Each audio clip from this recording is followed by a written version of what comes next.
Hello, everybody, and welcome to episode 4 of this season of Pod and Play here on BossRushGames.com and YouTube.com/BossRushGames. Remember, you can find all of the seasons here on Boss Rush Games and all the episodes. Joining me, as always, is that retro code Eddie V. Hello, everybody. Ed, we're taking a look at Yooka-Laylee and the Impossible Lair. I have a lot to say about Yooka-Laylee in general, but X. X is actually Y and not X. Okay. So, first of all, how do you feel about Yooka-Laylee as a whole? I mean, I have a lot to say about like the history of them leaving Rare and everything, but I just want to I want to get your take first. I remember playing the first one, the first Yooka-Laylee, and played it in 3D, and I'm just like, okay, yes, this is old school, collect the Dawn 3D platforming. And I was like, yeah, I'm down for it. And I totally enjoyed it. I've still got to beat it on Xbox One, but yeah, it's on Game Pass now, which is nice. Nice. Yeah, for those but people looking to get a game out of Game Pass. but it felt like a typical Rare game. Yeah, I mean, it really feels like, for people who don't know, the twirl jump, B and Y. Oh, okay. For people who don't know, Yooka-Laylee, Playtonic Games was born out of Rare developers who wanted to keep making games like this and ended up leaving Rare when Rare was still, making avatar items for the Xbox 360 and later the Xbox One.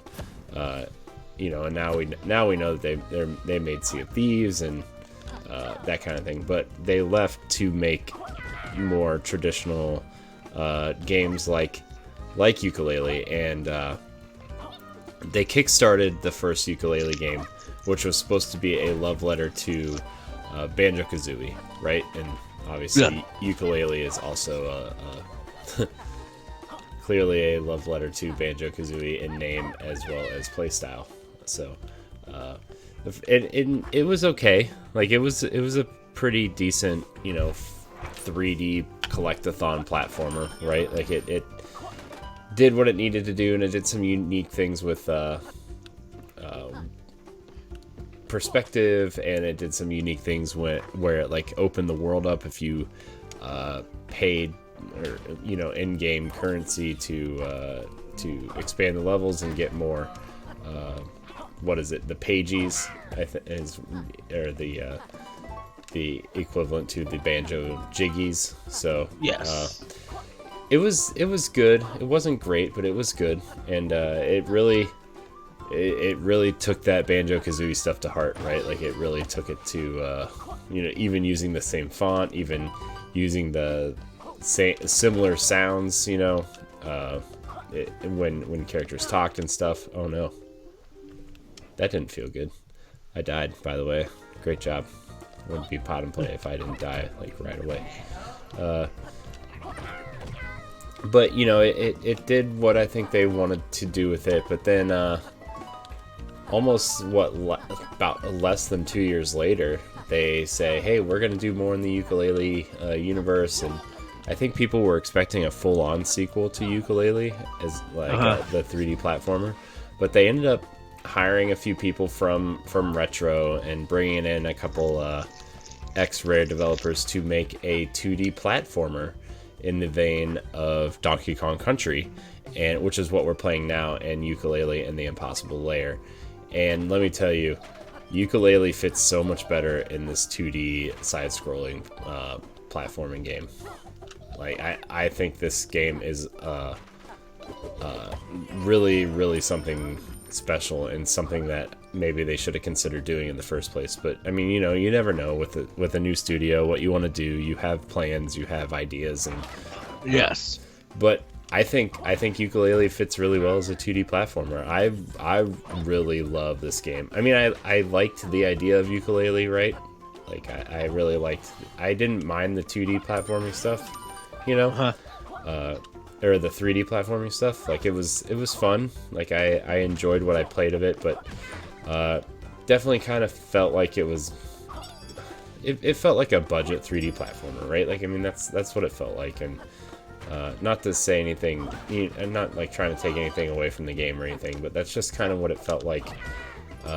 Because, you know, we had just come off of Mario Odyssey, and, you know, there's been a few great 3D platformers since, you know, and like it just kind of felt like, it almost felt like it was trying too hard and didn't have the budget to back up what they were trying. And, but, you know, they came out with this, and it really feels like Tropical Freeze, right? It feels like it could stand up next to the best of what Nintendo has to offer with Donkey Kong. And I truly think this is one of the best games available on Switch. Now it's also, you're playing it on PlayStation 4, and it's also available on Xbox One and PC. But yeah, I think this game is great. Which is weird that Switch got it later. Did No, the 2D one came out the same day as the other ones, but the first game came out like what, almost a year later, which is why I think this felt like it came out. I think this is why it felt like this was sooner than people expected, is because the Switch version came out super late, like most third-party Switch games. Which I wonder, why did they wait for the Switch version to come out later? I think they were trying to get like approved for physical copies, and they were waiting for they wanted them to be released day and date, you know. So I think they were waiting on like cartridge allotment, and then they are limited. I think they went through limited run for their physical copies, and yeah. So I really don't know, to be honest with you. Yeah, because everybody was just like, you know, people wanted the first one like on Switch. Yeah, I mean, we ended up getting the first one eventually, you know. It just took a while, but like I think people wanted it on Switch because it felt like a Nintendo game, right? Like it felt like a homage to those old Nintendo games. And I mean, we got it, so I mean, it's cool. It's fine with me. I just wish that first game was like, I wish it was a little bit better. You know, I mean, it hits a lot of those nostalgia buttons, but I would rather be playing Banjo-Kazooie, you know? So, I don't know. That's just me, though. I know the one thing that feels so weird to me about this game is it's like you don't start out with a double jump. I know. And so it's just like, when you have been used to like certain mechanics and everything, because all you really need to do is like collect the coins in here. It's not too hard after that. Like, no, it feels like Donkey Kong Country. Like that's what it feels like. It feels more like the Super Nintendo Donkey Kongs than it does the Wii and Wii U versions, right? Like that's just And that's the game they made, right? That's the game they wanted to make. And the overworld has some puzzles and stuff, which is really cool. Like it kind of gives me that Mario plus Rabbids vibe almost. Yeah. The overworld puzzles, which is really cool. But yeah, I mean, they really went for that Donkey Kong Country vibe, and they did it. Like, they did a phenomenal job. I love how detailed the backgrounds are. Yes. And I love how dynamic they are. And it just, there's a lot of depth to this game, even though it's a 2D platformer. Like it just, I can't say enough good things about this game, really.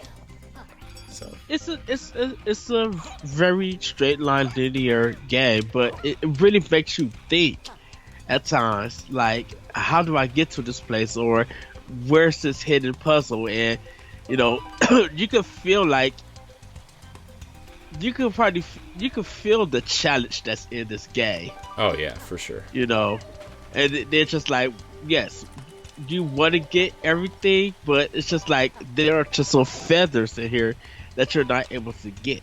Yeah, and like You know, it makes you like have to backtrack and stuff, right? Like it wants you to backtrack, and once you get new moves, they want you to go back to older levels and try to get the extra stuff. And the whole like the reason why it's called speaking of that point, the reason why it's called Yooka-Laylee and the Impossible Lair is because the first level that you play in this game, the tutorial, is actually the last level, right? And yes, and like they want you to get those moves to get as far as you can in the Impossible Lair, and the farther you get, it's a really neat idea, because like if you're not good at the game with all those things, you're never gonna beat the game, because that last level is made to be really difficult. And I wonder if Awesome Games Done Quick has done Yooka-Laylee speedrun. I wonder if they've figured it out. You know, I wonder if there's like a really crazy speed running thing for this, because I feel like that's what this. I really feel like that the Impossible Lair was made to speedrun. Oh, like wait, what? I died again. I'm really bad at this game. I think I'm trying to. It's weird. Like I got that new TV and it has like the FreeSync stuff on it, and like you can really tell. You can just really tell. But also, like, I've had this weird thing where I'll get it later. Where like my Pro controllers feel really unresponsive. Like I don't know what it is. Like when I play with my Joy-Cons, like like out of the Switch, like it feels fine. Like when I have it in the little holster thing. But when I play with the Pro controller, it just feels really bad. Yeah, whatever. It's fine. Yeah, so well, it's weird. With this game, I've been able to unlock a lot of stuff without playing some of the boards, because I got a lot of coins in the beginning. Yeah. And so, yeah. How far are you actually? I started a new game for this pot and play, so. Well, I didn't play the tutorial. I just played the first couple levels.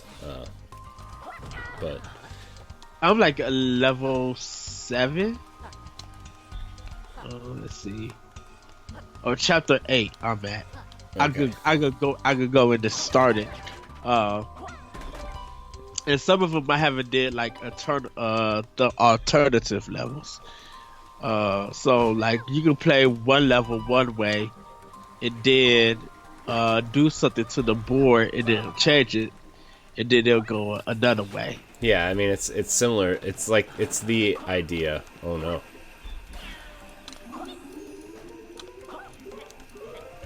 Oh no, I'm being chased. It's similar to the idea of the first game, right, where you could extend the boards and then they play different. I miss that. Remember when we used to call levels boards? Yes. I miss that. I thought that was a cool name for levels. But why did we stop calling them boards? I don't know, because they stopped being boards. Like I think boards referred to like games like Pac-Man and Donkey Kong, like the old arcade games where it was single screen and they just changed the board.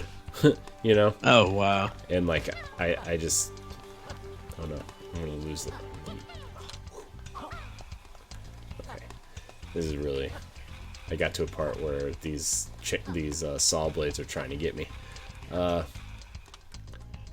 But yeah, man, I think I don't know why we stopped calling them boards. We should bring that back. You're like, I'm on the 5th board of the game. You be like, okay, I know where you at. Yeah, like why can't we just do that? It sounds awesome. So, but anyways, I really appreciate the art style of this game too. You know, like I think all the characters, like it's really old school Rare charm. Yes. While we're talking about level design and character design and stuff, like it's really a lot of old school Rare charm. It has great production. Yeah, like the first game didn't have great production. Like it did, but it, like, you know what, it felt like an indie budget title where like this has awesome production values. Yes. Which is amazing. Like the neon saw wheels and some of the shading in here, like and how just the way that the environment reacts and reflects, and you're just like, wow, this is impressive. Yeah, and like I'm sure the Xbox One version and dang it, I died again on the saw blade.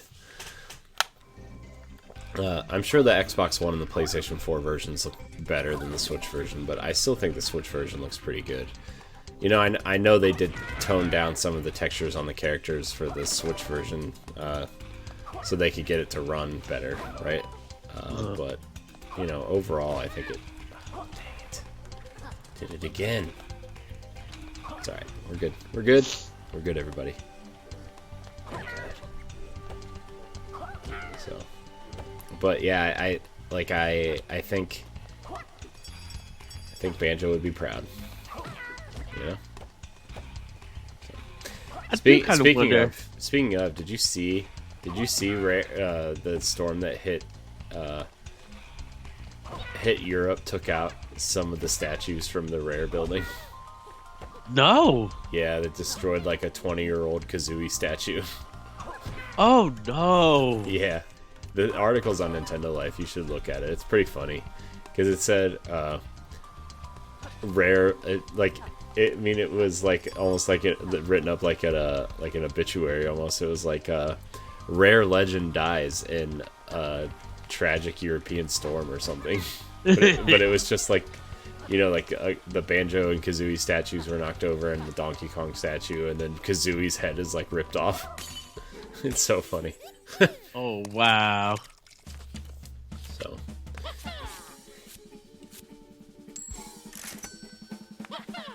man, would you okay, so we're coming up on about 20 minutes of this episode. I want to ask you, there was a rumor a couple, maybe like 3 or 4 months ago, when Microsoft was acquiring all these studios, that they were going to acquire Playtonic to make a new Banjo game.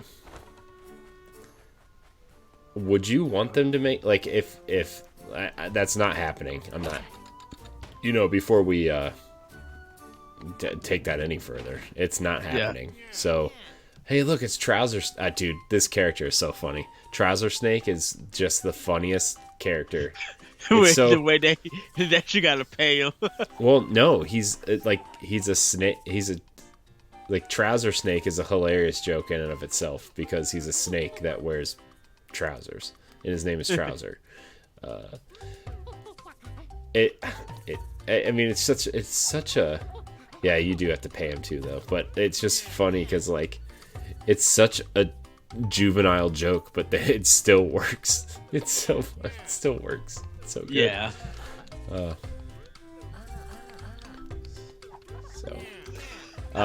But would you like, if Microsoft tried to buy them, would you want them to work on a Yooka-Laylee game? Or not Yooka-Laylee, a Banjo game? Would you want them to make a new Banjo game in the vein of the old ones? No, not really. In a sense. Because I feel like Yooka-Laylee doesn't fit the Xbox brand. When it comes to... Well, that's not what I asked. I asked if Microsoft bought them, would you want them to make them a new Banjo game? No. I don't think nobody would buy it or anything. Well, they wouldn't have to. It's on Game Pass. Oh, yeah. But I think people would be like, you know, the people who made Banjo tried to get away of making Banjo by starting Playtonic, but now them being back and now kind of being like, yeah, you guys now gotta make us a Banjo game. It's gonna feel like this is what we tried to get away from. So I don't think it would be a good idea. I mean, I could see it happening if they brought them, but I don't think it would turn out the way many people will want it to. Because and it's not like against Xbox or anything, but you know, it's not in their wheelhouse. You know, they should have been trying to get a Banjo game out for Xbox One before anything, before they left. You know. Mm-hmm. And it just feels like they waited way too long to do something like that. Yeah. I mean, I think if they were going to do something for Microsoft, I would rather than, like, just the way that the humor works in this game and the way that they kind of treated this game, I would rather see them do something like Conquer. Yes. You know, just because I feel like that fits, I think, more in line with what Yooka-Laylee is. And, you know, I mean, I know that this game is overall just kind of a big love letter to all their old games, but it's still, like, if I was going to point to anything, it would be Conquer, the way the humor works in this game. And see, I could see Playtonic doing Conquer. Mm-hmm. You know, I will go for that. Like, let Rare not do Conquer, but let Playtonic do a Conquer game and see where they go. Cause it's just like the toilet humor, and like kind of like the adult things that Conquer is known for. That would fit kind of like the Xbox brand for a platformer, you know? Yeah. Like a Banjo game is still in the realm of Nintendo. Mm-hmm. So it just wouldn't feel right, you know, making something that feels strictly for Nintendo on a Microsoft console or anything. Yeah. You know, if you want a Banjo game, then Rare has to make that Banjo game.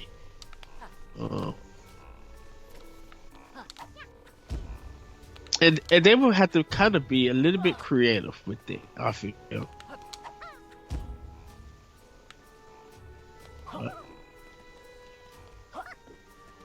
Yeah. No, I hear you.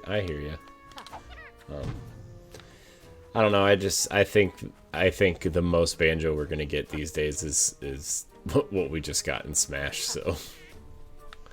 Yes. I mean, that's just me, but.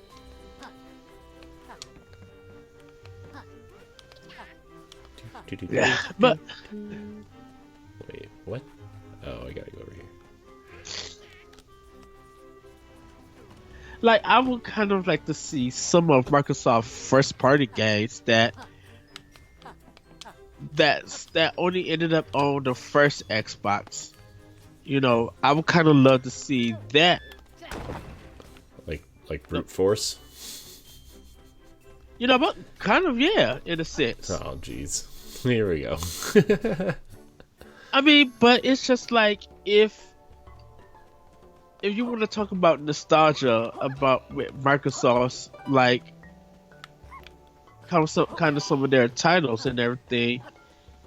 Oh, with some of their titles, you kind of want them to revisit some of the games that really didn't get a chance to stand out. You know. Like their steroid-infused Madden game that they tried to do. What was that called? Inside Drive, I think. Or yeah. Whatever it was. NFL Fever is what it was, I think. Remember Microsoft tried to make all their own sports games because EA thought it was ridiculous that you had to pay for Xbox Live. Oh, yes. It's so funny. Oh man, they made a basketball game. They made a bunch of games. NFL Fever actually wasn't terrible from what I remember, but I mean it wasn't Madden or even in NFL 2K, you know, still. Oh, no. It's funny. We might have to talk about this probably on Power Block or even Boss Rush. How Nintendo, Microsoft, Sega, and Sony kind of made their own sports games at a period of time. Mm-hmm. And there were certain ones, like Ken Griffey Jr. was like a super popular one. Yeah. Well, remember Nintendo had NBA Courtside too. The Kobe Bryant game. The Kobe Bryant when he was like the cover athlete for it. That is right. They had one for N64, they had one for GameCube, and there's a 3-on-3 one for Game Boy Advance.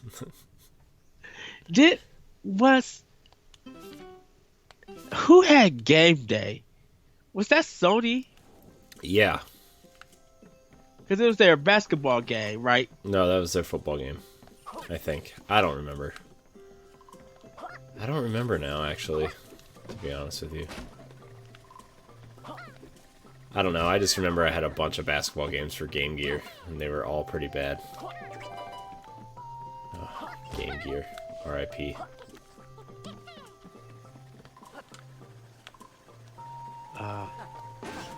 Yeah, that was kind of cool, but yeah, I don't know. I miss some of the things that first parties used to do. You know, like some of the stuff like that I miss. And not that I would be like buying those games or anything, but it's just like, you know, I kind of miss. Remember when they did when they had their own version of NBA Street and they had the Mario teams in it? Yeah. And then like, was it NBA Street or was it NBA Street or was it the weird Nintendo basketball game that they made for DS where they had like a Final Fantasy team?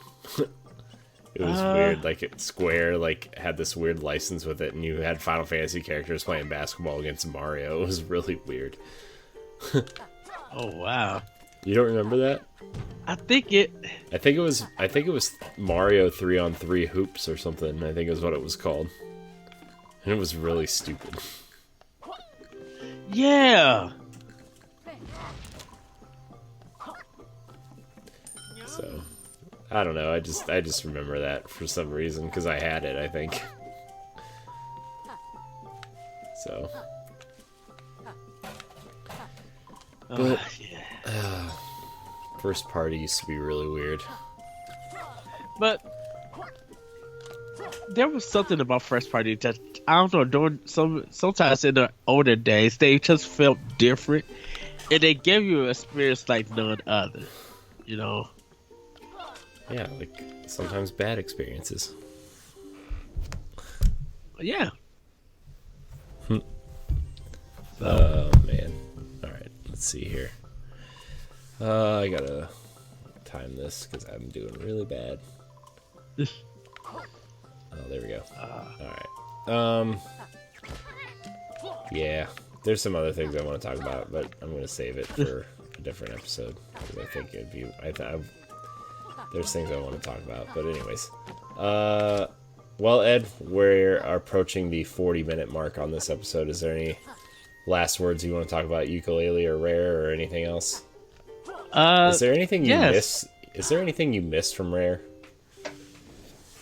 Actually, kind of, yeah. I remember they used to have like Rad Racer. They had Rad Racer. Was that Rare? I think that was that Rare? Was that Rare? I think that was Squaresoft. Yeah, I think that was Square. Rare did some kind of racing game. I remember. Rare. I mean, they did Diddy Kong Racing. Yeah, but they did something on the NES because Rare goes way back. Yeah, I don't Like, know. in the Maybe Rare did it for Square. Oh. You know? I don't know. I kind of miss, like, I don't know. There's a lot of stuff that I do miss from Rare. I kind of wish they would come back and just, I don't know. I guess I kind of miss them doing stuff on Nintendo platform. And kind of missing something that, like Jet Force Gemini, was a game that was on N64 that I enjoyed, but I can't get that anymore due to the fact that Microsoft brought the and stuff, But like, I'm a big, I'm a big supporter of Playtonic. I will say that I will do my best to support a lot of their games, and hopefully people who support them, continue to support them. It's that way for it kind of thing for me, in a sense. Yeah. So, yeah, I kind of... I hear what you're saying. I'm sorry, I'm just trying to concentrate here. I know. I'm trying to do the same thing. Trust me. I keep dying because I keep talking, and then I keep dying. Boy. But yeah, I just, I really like what they're doing, and I really think they hit their stride with this game. That first one was a good, first try, but this game I think really hit its stride, and hitting that mark really helped. I think just the 2D stuff and bringing on some retro people to design levels, it really gives it that Donkey Kong feel, and I think that's really what they were going for. So. But that's going to wrap this episode of Pod and Play. Thank you guys so much for watching. Remember, you can find this season every Saturday through, I think, the beginning of April. The first week of April is our last week of this, so you got a few more weeks to go. Ed, I want to thank you for joining me. Remember, you can find all of our content on bossrushgames.com. Download the Boss Rush podcast, Nintendo Power Block, and Arsenal X, our 3 podcasts, and check out all of our content on our YouTube page and our website. Thank you so much for watching, and we'll see you next week. Goodbye. Bye, everybody.